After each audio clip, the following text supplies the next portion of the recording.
신답교회 김일곤 목사입니다. 최근 코로나19가 수도권 지역을 중심으로 해서 전국적으로 확산이 되어 우리에게 많은 근심과 염려를 주고 있습니다. 또한 많은 소문들과 난리로 인해서 왜곡된 이야기들, 잘못된 소식들로 인해서 우리의 마음을 더 불안하게 하는 것 같습니다. 아마 이것을 우리가 성경적으로 말한다면 가짜 복음이 우리로 하여금 오히려 더 근심을 하게 하고 두렵게 하는 것 같습니다. 우리가 그동안에 로마서 강의를 통해서 복음이 무엇인지에 대해서 배웠습니다. 여러분, 복음은 무엇이라고 말할 수 있습니까? 복음은 예수 그리스도입니다. 이 예수 그리스도께서 우리를 구원해 주셨고 영원히 죽을 수밖에 없는 죄인으로, 영원히 죄인으로 살 수밖에 없는 우리를 구원해 주셨다는 그 기쁜 소식이 바로 복음입니다. 여러분, 세상에서 말하는 이 가짜 복음은 우리로 하여금 불안하게 하고 투쟁하게 하고 염려하게 하고 근심하게 합니다. 하지만 진짜 복음은 무엇입니까? 우리에게 평안을 줍니다.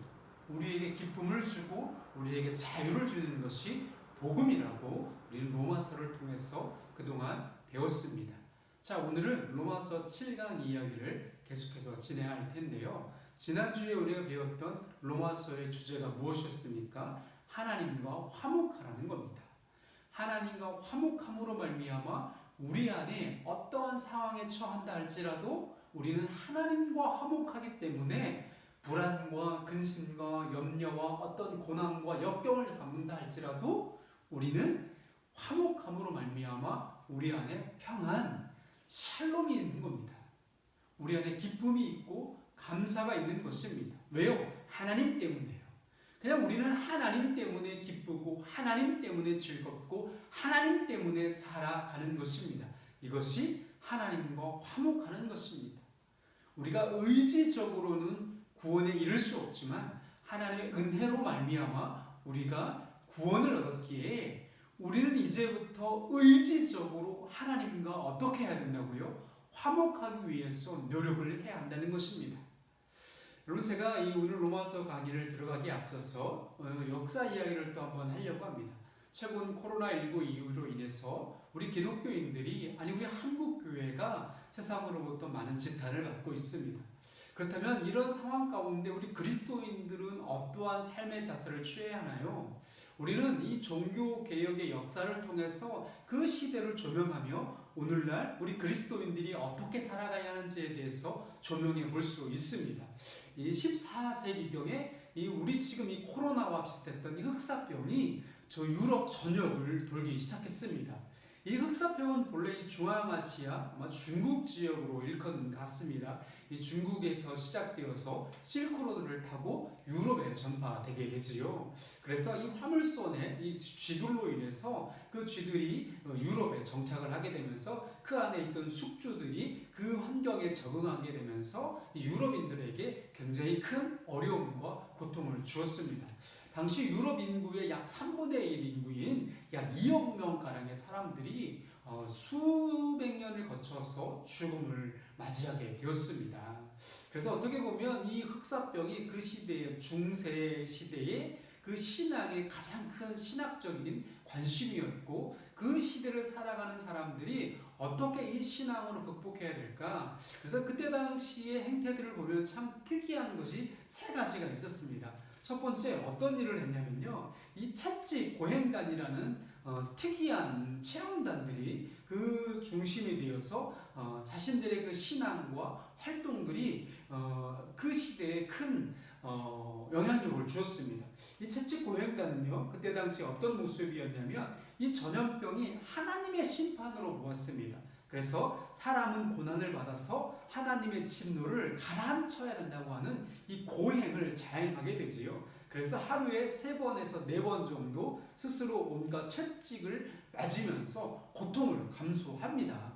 그때 당시 이렇게 채찍 고행단이 약 80만 명으로 추정된다고 하는 걸 볼 때, 이렇게 이 잘못된 상황 가운데 이런 시대적인 상황 속에서 하나님의 말씀을 잘못 해석하여서 이렇게 사회적으로 큰 이슈가 되기도 했습니다. 또 한 가지 가장 큰 안타까운 사건이 있었는데요. 그것이 무엇이냐면 바로 반유대주의입니다.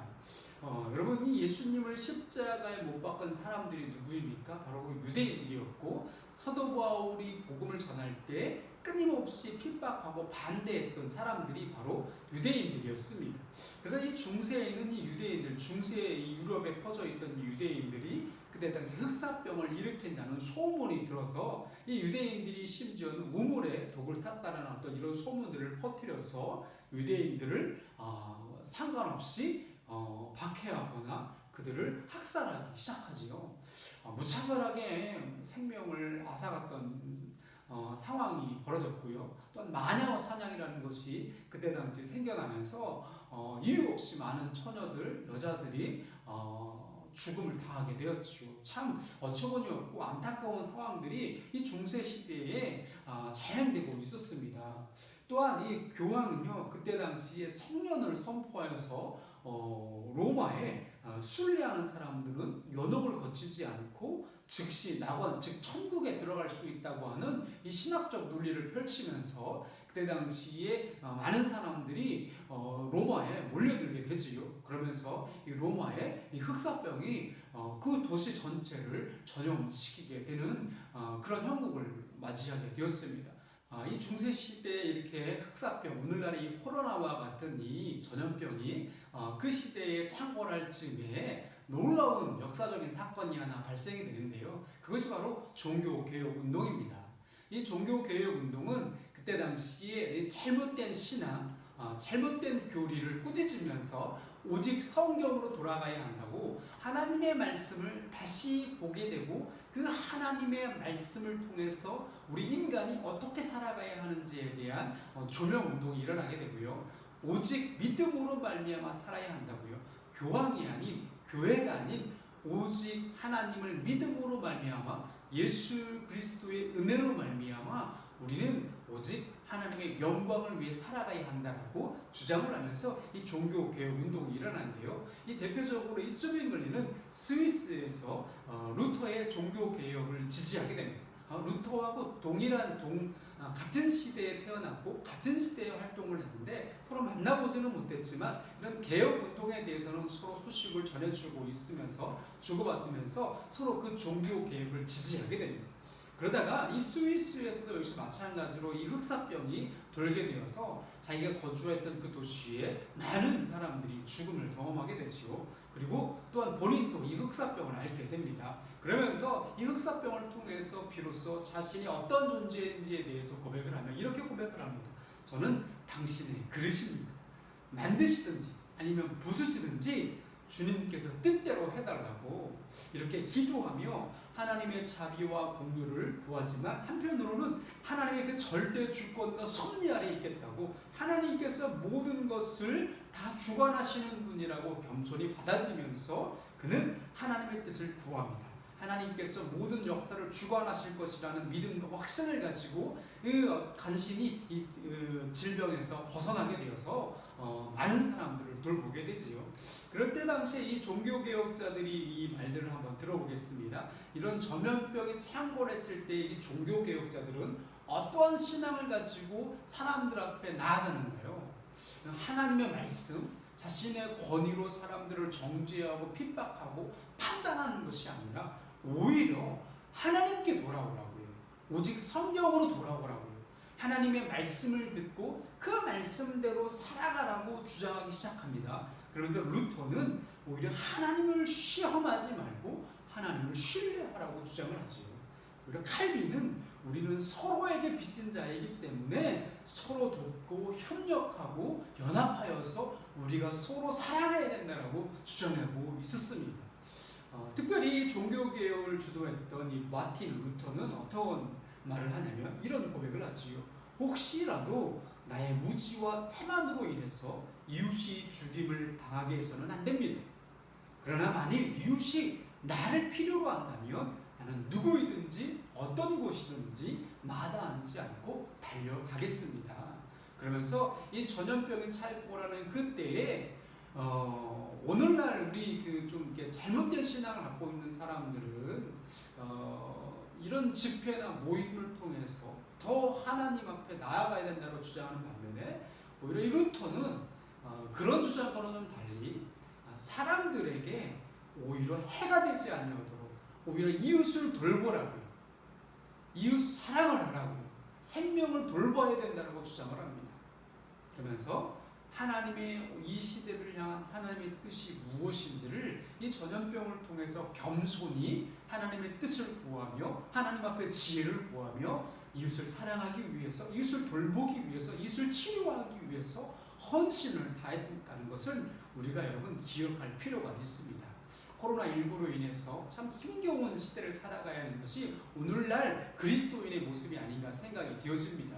그렇다면 우리 역사에서 그 해답을, 역사에서 그 모습을 우리가 찾아간다면, 또 성경 안에서 그 모습을 찾아간다면 이 어려운 시기 가운데 우리 그리스도인들이 다시 어떠한 삶을 살아가야 되는지에 대한 이야기를 찾아낼 수 있을 것 같습니다. 그러기에 여러분, 우리는 이 코로나19 시대를 맞이하여서 우리 그리스도인들이 앞으로 사회적인 책임은 무엇인가? 우리가 이 코로나19 시대를 맞이해서 우리 그리스도인들이 이 세상 가운데 어떠한 책임을 감당해야 되는지에 대한 물음을 하면서 오늘을 살아가야 되지 않을까? 또한 우리 교회가 앞으로 이 세상 가운데 우리 이웃에게, 이 지역사회 가운데 어떠한 책임과 사명을 감당해야 되는지 하나님께서 분명히 우리 신답교회를 이 지역 가운데 세워주시는 이유가 분명히 있을 것이라고 생각이 되었습니다. 그렇다면 오늘날 우리 교회가 이 시대 가운데 하나님께서 주시는 이 상황 가운데 우리가 감당해야 될 책임이 무엇인지를 이 말씀 안에서 찾고 찾아내는, 발견해 나가는 저와 여러분들이 되시기를 간절히 바랍니다. 그렇다면 우리의 사회적인 책임과 사명이 무엇일까요? 그 해답은 성경에서 찾아본다면 아주 간단하지요. 하나님을 사랑하는 것이고 이웃을 사랑하는 것입니다. 10계명이 제1계명부터 10계명까지 있는데 그 1계명부터 4계명까지는 하나님 사랑에 대한 이야기라면 이 5계명부터 10계명까지의 내용은 무엇입니까? 바로 이웃을 사랑하는 내용입니다. 바로 성경 안에 답이 있는 것 같아요. 이 어려운 시대 상황 가운데 우리 교회가 할 일, 우리 그리스도인이 할 일은요, 더욱 하나님의 말씀을 사모하는 것입니다. 더욱 하나님 말씀으로 돌아가는 것이고, 또한 그 하나님 말씀을 통해서 어떻게 해요? 그 말씀을 가지고 세상에 들어가서 이웃과 함께 그들과 더불어서 그들의 생명을 살리고 그들의 삶을 돌아보고 그들과 함께 울고 함께 웃는 삶을 살아가는 것이 오늘날 우리들이 해야 될 사명이 아닌가 생각이 되어집니다. 지난주에 우리가 배웠던 이야기를 한 번 더 하게 된다면요, 여러분, 우리 믿음의 목표가 무엇이라고 했습니까? 우리가 믿음을 가지는 이유가 무엇이라고 했지요? 우리가 예수를 믿음으로 말미암아 우리가 이루어야 할 최종 목표가 무엇이라고 했습니까? 우리는 로마서 5장 1절 말씀을 통해서 이렇게 배웠지요. 같이 한번 읽어볼게요. 그러므로 우리가 믿음으로 의롭다 하심을 받았으니 우리 주 예수 그리스도로 말미암아 하나님과 화평함을 누리자.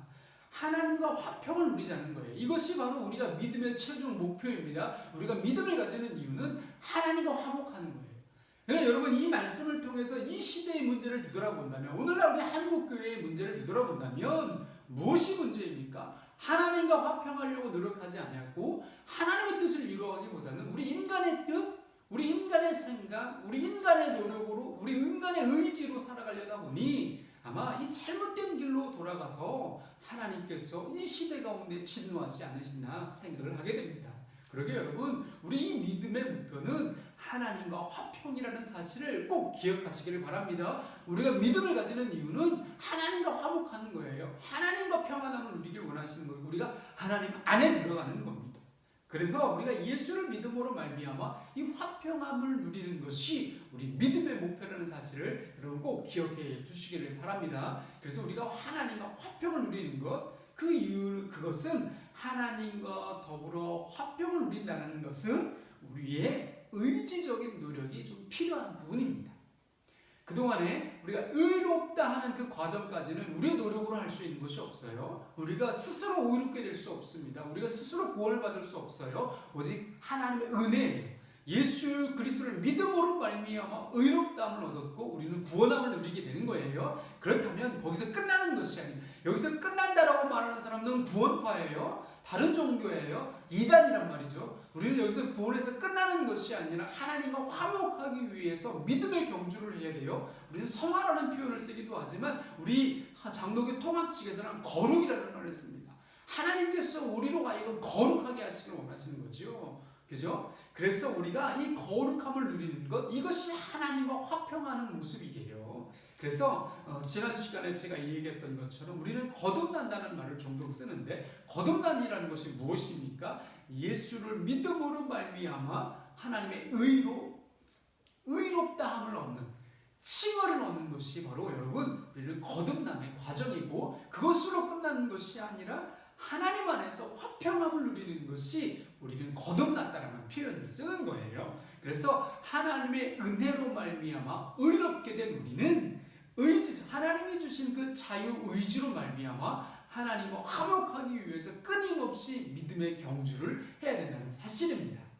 그러게 여러분, 하나님께서 우리를 이 세상을 창조하시면서 하나님만의 꿈이 있습니다. 하나님의 그 뜻이 있잖아요.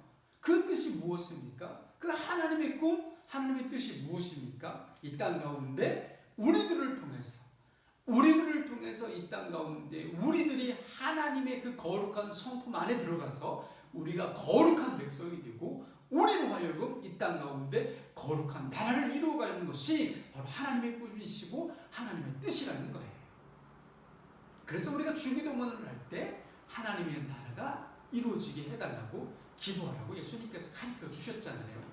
하나님의 뜻, 하나님의 나라가 이 땅 가운데 이루어지는 것이 하나님의 꿈이라는 사실 여러분 기억해 주셨으면 좋겠습니다. 그러게 여러분, 우리가 거룩하기 위해서는 어떻게 해야 됩니까?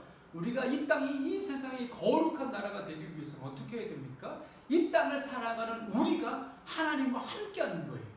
우리가 하나님과 함께할 때, 하나님과 화목할 때에 우리는 거룩하게 되는 것이고, 이 거룩한 우리들을 통해서 이 땅이, 이 세상이 거룩한 나라, 거룩한 세상이 되는 겁니다. 이것이 하나님이 우리를 통해서 원하시는 뜻이고 우리를 자녀 삼아주신 이유라는 사실을 여러분 기억해 주시기를 바랍니다. 그래서 이 거룩한 저와 여러분의 삶을 통해서, 우리 성도들을 통해서 이 땅 가운데 거룩한 나라요, 이 거룩한 나라를 만드는 이것을 하나님께서는 뭐라고 말씀하시냐면 샬롬이라고 말씀해요. 하나님과 화목하는 것, 하나님과 화평하는 것을 한 단어로 표현한다면 샬롬이에요. 평안이에요. 안전하게 살아가는 거예요. 하나님 안에 살아가는 것을 우리는 샬롬이라고 하죠. 그래서 여러분, 우리들 하나님과 화평을 이루는 사람들의 삶에는요 샬롬이 이루어지는 거예요. 샬롬, 우리가 인사를 하잖아요. 하나님 안에 살아가는 사람들, 하나님과 화평한 사람들은요 샬롬이 선포되는 거예요. 샬롬이 이루어지는 거예요.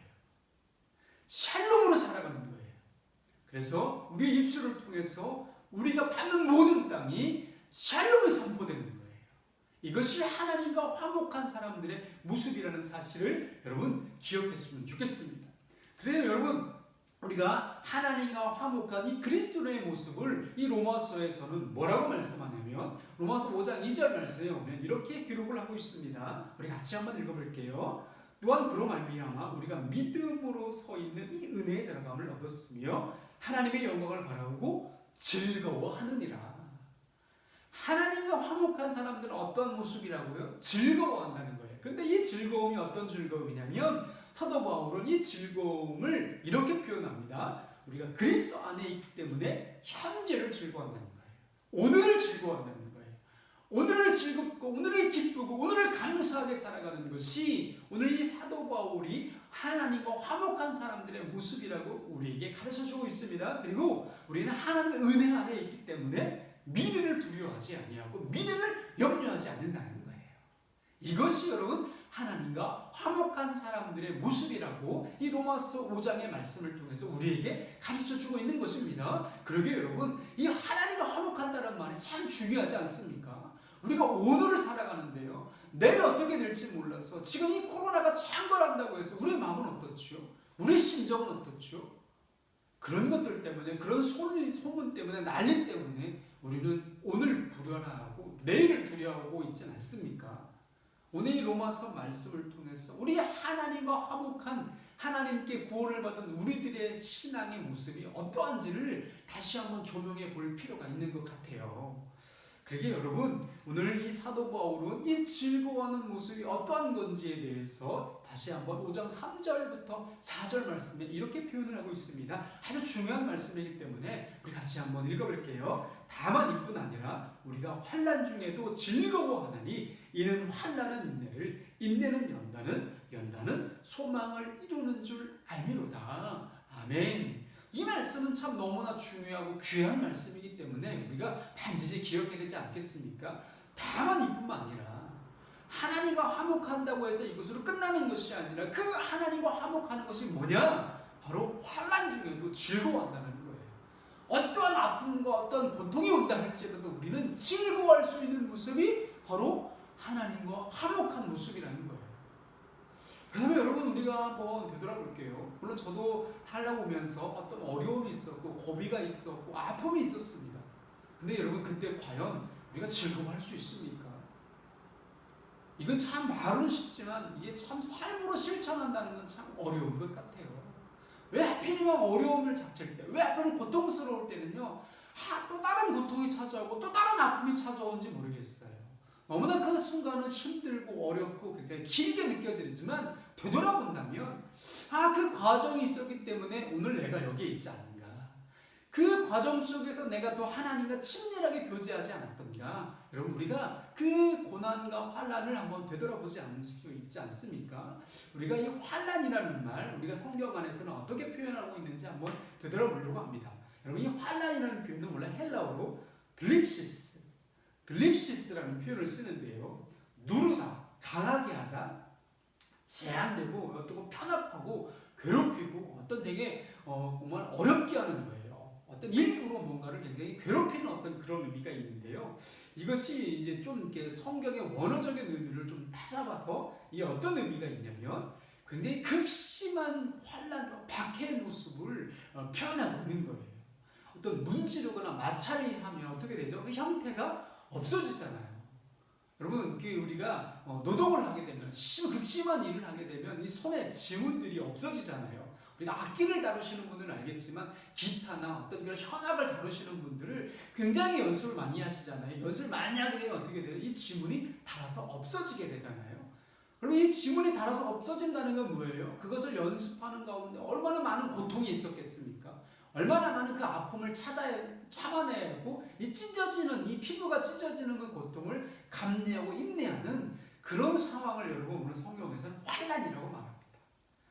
그러니까 그때 당시에는 로마 교회가 이미 글라우디오스 황제에 의해서 로마에 있는 모든 유대인들은 다 떠나라 라고 말하는 것은 뭐예요? 너희들은 이 땅에 살면 안 된다라고 박해하는 과정이고요. 네로 황제에 의해서 이미 이 예수를 믿었던 사람들은 차츰차츰 박해가 시작되고 있었습니다. 아마 이 상황이 굉장히 절망적이었고 고통스러운 상황 가운데 이 로마 교인들은 그 상황이 놓여 있는 것을 이 한 단어를 통해서 우리는 알 수 있었어요.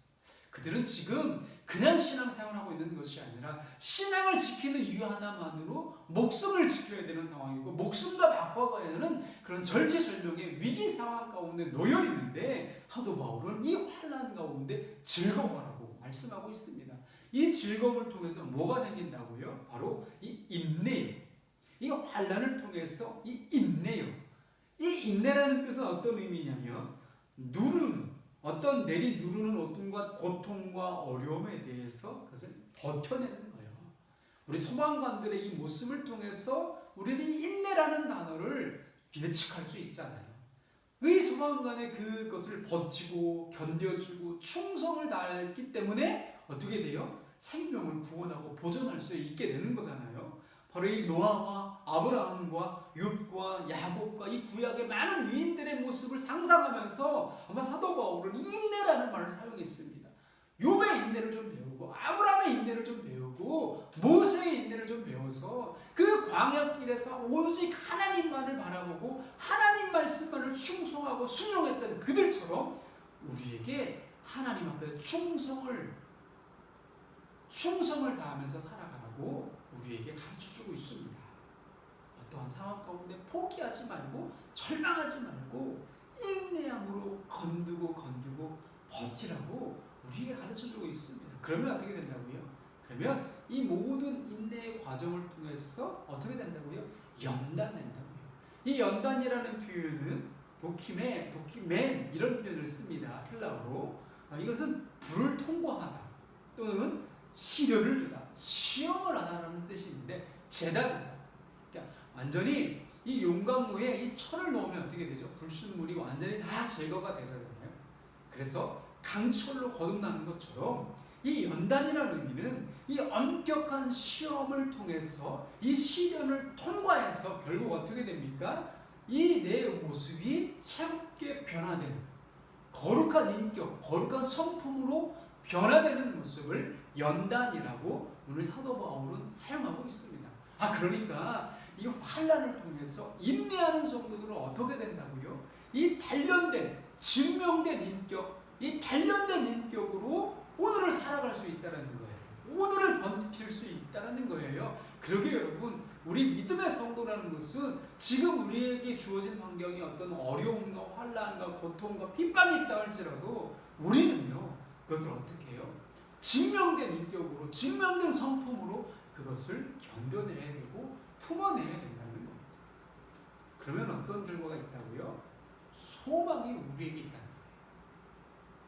이 소망은 헬라어로 엘피스, 아마 많이 들어보셨을 겁니다. 엘피스. 어떤 일이 이루어질 거라는 확신이고 기쁨이라는 표현을 쓰는데요. 이 소망이라는 것은 성경적인 용어입니다. 이 소망의 주체는 누구이십니까? 바로 하나님이라는 거예요. 우리에게 소망을 주시고 기쁨을 주시고 기대감을 주시고 확신을 주시고 은혜를 주시는 분이 누구라고요? 하나님이라는 사실을 기대하는 것, 이것이 소망이라는 거예요. 이 환난을 통해서 결국 우리는 무엇을 얻게 된다고요? 소망의 하나님을 얻게 되는 거고, 소망의 하나님을 보게 되는 거고, 소망의 하나님을 경험하게 되는 거예요. 이것이 소망이라고 사도 바울은 우리에게 오늘 가르쳐주고 있습니다. 그래서 우리가 이 오늘 말씀을 제가 도식화해 보았는데요. 여러분, 환난, 이 환난은 어떤 거예요? 지금 우리가 겪고 있는 박해와 고통과 죽음의 순간이에요. 죽음의 위기 가운데 놓여있는 이러한 상황 속에서 우리는 포기하지 않아야 돼요. 인내해야 된다는 거예요. 이 상황, 이 믿음을 포기하지 아니하고 어떻게 해요? 더 우리에게 있는, 우리 안에 있는 이 불순물들을 제거하자는 거예요. 우리 안에 있는 이 불순물 때문에 우리는 더욱더 하나님 앞에 의롭게 되어야 되는데, 거룩하게 되어야 되는데, 이 불순물들 때문에 그 의로움과 거룩함들이 자꾸 뺏기고 오염되잖아요. 그렇기 때문에 하나님께서 오히려 이 환난을 통해서 이 불순물들을 제거하라는 거예요. 저는 이 의미, 이 환난과 인내와 이 연단의 의미는 무엇으로 보았냐면 바로 예수 그리스도의 십자가라는 겁니다. 예수 그리스도의 십자가를 통해서 우리는 환난을 보아야 되고 인내해야 되고 연단해야 된다는 거예요. 예수 그리스도의 십자가의 능력이 있기 때문에 우리는 어떤 환난이 온다 할지라도 인내할 수 있고 연단할 수 있다는 겁니다. 그러기에 우리가 믿음의 주요 온전케 하시는 예수 그리스도 그 십자가를 바라볼 때에 우리 안에 뭐가 있다고요? 그 소망이 있다는 거예요. 어떤 소망입니까? 부활의 소망이에요. 이 부활의 소망, 바로 의롭다 하는 믿음으로 살아가는 우리들에게 주어지는 거룩한 특권이 무엇입니까? 바로 이 하나님이 주는 소망, 이 부활의 소망이라는 거예요. 바로 이 의인들, 예수를 믿음으로 살아가는 우리 의인들이 갖고 있는 이 소망, 그 소망이 무엇이라고요? 예수 그리스도의 십자가로 말미암아 그 넘어 있는, 그 죽음 뒤에 있는, 그 사망 권세를 이기시는 이 부활의 소망이요. 이 부활의 소망이 오늘 저와 여러분에게 있는 줄 믿으시길 바랍니다. 그러기에 이 말씀을 우리가 조금 더 현대어로 이것을 원어로 번역을 한다면 아마 이런 의미가 될 것 같아요. 우리 같이 한번 읽어보도록 하겠습니다. 그뿐만 아니라 우리는 환난을 자랑합니다. 우리가 알기로는 환난은 인내력을 낳고, 인내력은 단련된 인격을 낳고, 단련된 인격은 희망을 낳는 줄 알고 있기 때문입니다. 이 희망은 우리를 실망시키지 않습니다. 사도 바울은 오늘날 이 시대를 살아가는 저 여러분에게도 이렇게 우리를 위로하고 있습니다. 본인도 지금 박해를 받고 있고 죽음의 위기에 놓여 있고 고통과 절망의 순간 가운데 놓여 있음에도 불구하고 그는 이 환난의 순간을 통해서 예수 그리스도를 바라보고 있고 하나님과 화목함으로 말미암아 그 하나님이 주시는 평안함으로 그는 소망이 있다는 거예요. 오늘날 이 사도 바울의 고백이 우리들의 고백이 되었으면 좋겠습니다. 환난으로 말미암아 절망하는 것이 아니라 그 환난을, 이 고통을요, 우리가 하나님 안에서 자랑하고 간증하는 거예요. 인내하면서요, 서로 기도해주고 위로하면서요, 서로 격려하면서요, 서로 인격 안에 내 안에 있는 불순물들을 제거하면서요, 부정적이고 더럽고 추한 죄악들을 제거하면서요, 겸손히 하나님 앞에 나아가는 저와 여러분들의 삶이 되시기를 간절히 바랍니다. 그러기에 여러분, 우리는 이렇게 고백할 수 있습니다. 환난을 당하는 처지에 놓여 있지만 우리는 소망을 잃지 않는 사람들에게는 어떠한 일들이 일어납니까? 우리는 비록 환난을 당하고 있지만 환난을 당하는 처지라 할지라도 소망을 잃지 않는 사람들은 어떻다고요? 결코 실망하지 않는다는 거예요. 왜요? 예수 그리스도 때문이에요. 그러기에 사도 바울은 두 번째로 이렇게 말합니다. 우리에게 뭐라고요? 소망을 품으라고. 어떻게 해요? 소망을 품으라고. 왜요? 그 하나님의 사랑 하나만으로 우리는 충만하기 때문에, 충분하기 때문에, 그리고 예수 그리스도의 십자가로 말미암아 부활의 소망이 있기 때문에 우리에게 소망을 품으라고 말씀해 주고 있습니다. 자, 우리 5장 5절 말씀을 같이 한번 읽어보도록 하겠습니다. 자, 시작. 소망이 우리를 부끄럽게 하지 아니함은 우리에게 주신 성령으로 말미암아 하나님의 사랑이 우리 마음에 분바됨이니. 하나님의 사랑이 우리 마음에 부어졌다는 거예요. 어떠한 내용인데요? 환난으로 말미암아 인내하며 연단한 그 소망을 품고 있는 모든 사람들에게는 뭐가 있다고요? 하나님의 사랑이요.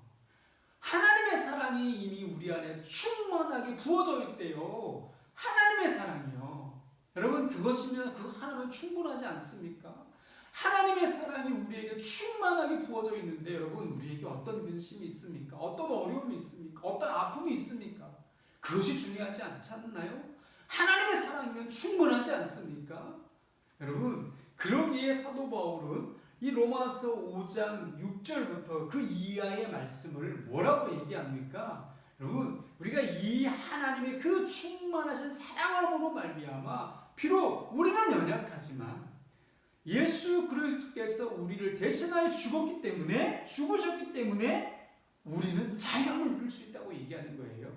비록 우리는 죄인이지만 하나님의 그 충만하신 사랑 때문에 자기 사랑을 오히려 예수 그리스도로 말미암아 확증시켰다라고 이야기를 합니다. 오히려 우리는 하나님과 원수지간이었는데 그 하나님의 그 사랑하심으로 말미암아 원수된 우리가 하나님과 화목하게 되었다라고 말씀해 주고 있습니다. 그러게 여러분, 우리는 하나님의 사랑받기 위해 태어난 사람들이지요. 하나님의 그 사랑으로 말미암아 우리는 사랑하는 사람들입니다.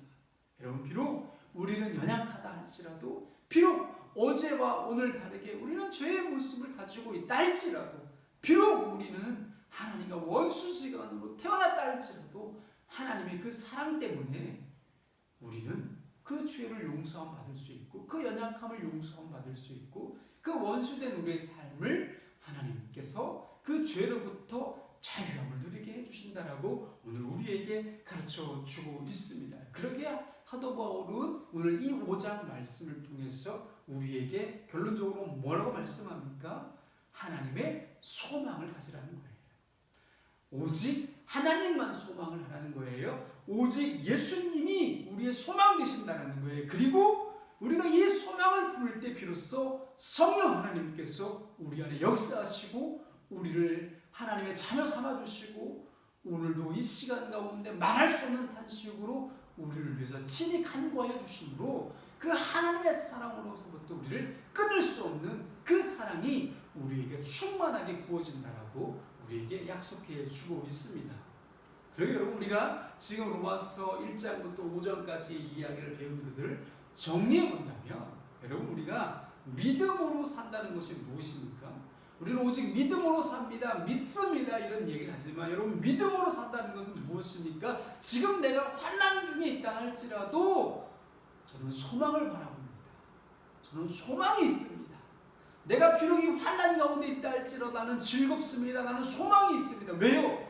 나는 인내함으로 연단함으로 이 예수 그리스도의 십자가를 통해서 하나님을 바라보기 때문입니다. 하나님의 능력과 예수 그리스도의 부활하심으로 말미암아 나는 그것으로 충분합니다. 이 고백이 저와 여러분들의 고백이 되기를 바랍니다. 믿음으로 산다는 것. 우리 여러분 이 로마서 강의를 통해서 다시 한번 우리 믿음의 삶이 무엇인지를 조명해가는 저와 여러분들이 되시기를 간절히 바랍니다. 그러게 여러분 우리가 하나님과 화목한 그리스도의 모습이 무엇입니까? 우리가 이 환난을 통해서 인내함, 이 인내함을 통해서 포기하지 않는 믿음, 연단, 정금의 과정을 통해서 부활의 소망으로 오늘을 살아가는 저와 여러분들이 되시기를 바랍니다. 그래서 여러분의 입술을 통해서 날마다 무엇이 터져나와야 합니까? 오늘 이 고백이 저와 여러분들이 고백이 되었으면 좋겠습니다. 샬롬. 샬롬. 우리 이렇게 옛날 많이 인사했잖아요. 샬롬. 지금 오늘날 이 시대에 가장 목마른 것이 무엇입니까? 바로 샬롬이 사라졌잖아요. 여러분 가정 안에, 여러분 직장 안에, 여러분 삶의 자리 안에 그럼 샬롬이 이루어지고 있습니까? 여러분 먼저 하나님과 화목하는 거룩한 백성으로 거듭나는 저와 여러분들이 되시기를 바랍니다. 그 샬롬을 통해서 여러분의 가정과 여러분의 직장과 여러분의 일터 가운데 여러분을 통해서 축복의 통로가 되고 여러분을 통해서 여호와 샬롬의 역사가 일어나기를 간절히 축원합니다. 자, 오늘 이 7강에는 여기까지 하도록 하겠습니다. 우리 다음 주에 8강에서 우리 다시 한번 만나도록 하겠습니다. 감사합니다.